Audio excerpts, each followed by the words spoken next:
لو النور بقى عندك بيقطع كتير، تعالي اقولك على حل بطماطمايه واحده بس في البدايه كده بقى ما تنسيش تصلي على في الكومنتات، وكمان تدعميني باللايك والشير والمتابعه، وتقوليلي كمان من اي بلد بتتابعيني. جبت بقى طماطمايه واحده وغسلتها كويس جدا، وبعد كده نشفتها وقسمتها نصين، وبعد كده شلت البذر اللي جواها كله.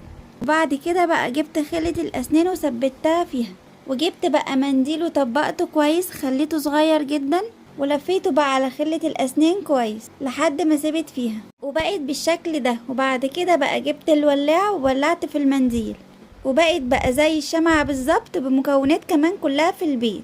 وبكده بقى تقدري تستخدميها لما النور يقطع. وحلينا كمان مشكلة انقطاع النور بطماطماية واحدة بس. جربيها بقى وقوليلي ايه رأيك في الكومنتات، واستخدميها بقى لما النور يقطع عندك وما عندكيش شمع وكمان الكشاف فاصل.